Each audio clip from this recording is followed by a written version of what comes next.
The auditorium held its breath. Chalk dust hovered in the light, suspended like snowfall in a room where no one moved. A wall of symbols stretched across the board, vast enough to drown a lifetime. Each line of barb no one had loosened in decades. Photographers shifted uneasily, lenses lowered. A battered thermos steamed quietly on the front desk.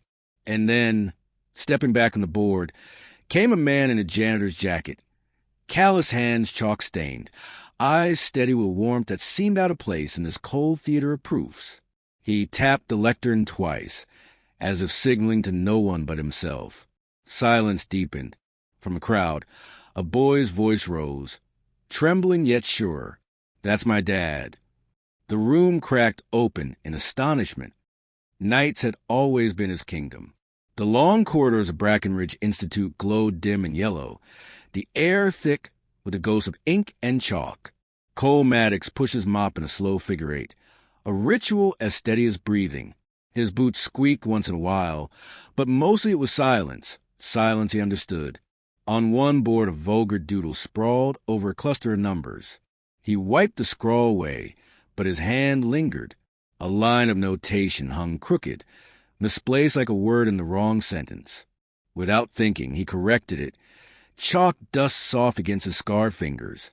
Then he stepped back, almost ashamed of the impulse, and tucked the chalk stub into his pocket. When he returned home at dawn, Noah stirred in his small bed, eyes half dreaming. On the table sat a folded note in block letters. "Good luck at night." Cole smiled faintly, folded his son's red scarf with soldier's precision, and tapped the doorframe twice before leaving for the day's sleep. Rituals steadied him. Rituals were anchors. Dr. Lena Hart noticed the correction days later.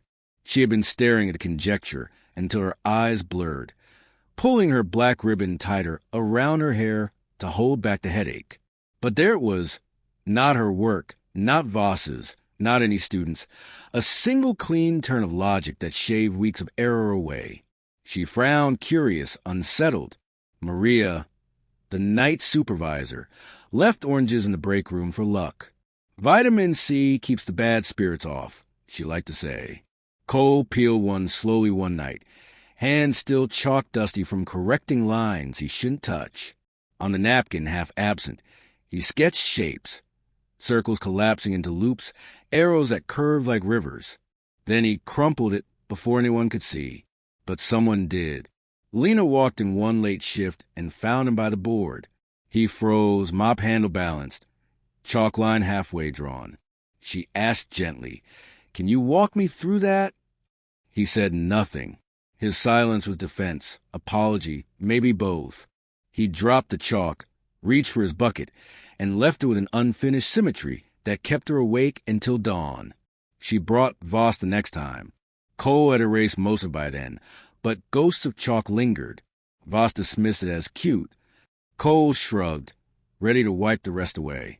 Yet Lena's eyes lingered, wide not with pity but recognition. She wasn't seeing a janitor. She was seeing a man who had lived inside silence long enough to hear what others couldn't. At home, Noah burned with fever. The clinic bill crushed like stone in Cole's chest. He sold his old guitar, sat with Noah through the night, red scarf soaked in cool water against his son's forehead. When morning came, he folded it again as though respect could heal. An envelope slid under his door at work that evening. Lena's handwriting. "Please come. Tea, no pressure." They met in a seminar room. He poured from his dented thermos. She set mugs between them.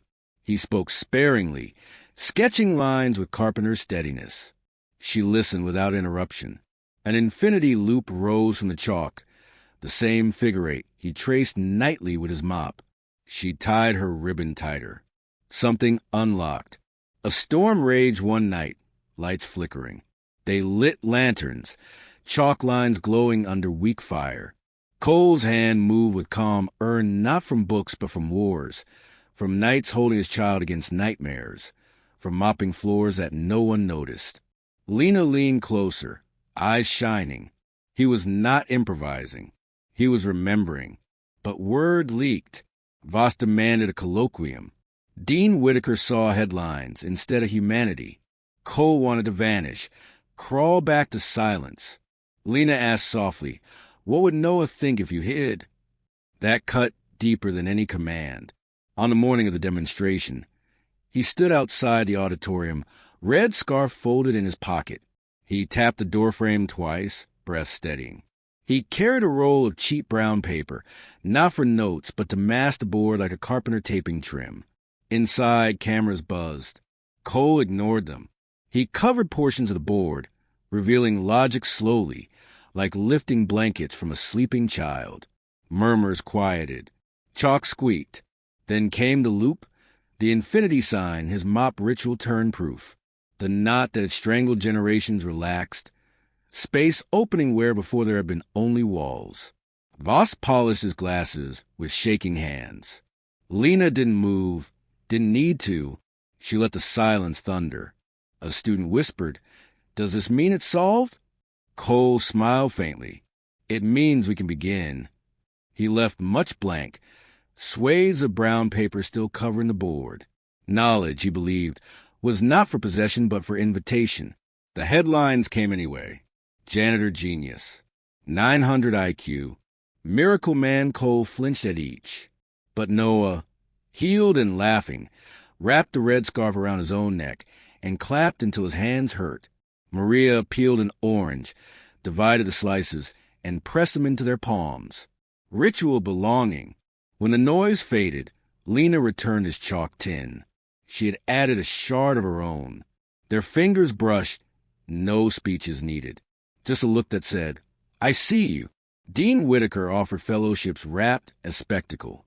Cole refused the stage lights, but accepted evening seminars. He would still mop the floors, still tuck his boy to bed, still carry the thermos. Genius, he decided, was an escape. It was a way to stay. One late night, the halls empty, he wrote Noah's name in tiny letters at the corner of the board. He erased it with his sleeve, not to hide, but to keep it sacred. Lena joined him, set a second mug by his thermos. He tapped the desk twice, this time not from fear, but thanks. On the board, blank space stretched wide, waiting. He drew one quiet line. She drew the next. Between them, warmth held. Snow pressed against the window. The world beyond blurred, but here there was only light, chalk dust, and the steady rhythm of two hands building something not for themselves, but for the ones who would come after. Cole breathed, steady and whole, no longer invisible. A janitor, a father, a man who had found not brilliance but belonging. And in that belonging, love was quietly born. If this story touched something inside you, share it with someone who believes in second chances. Subscribe so you can walk with us into the next quiet act of kindness, the next proof of hope. We'll keep a light on for you.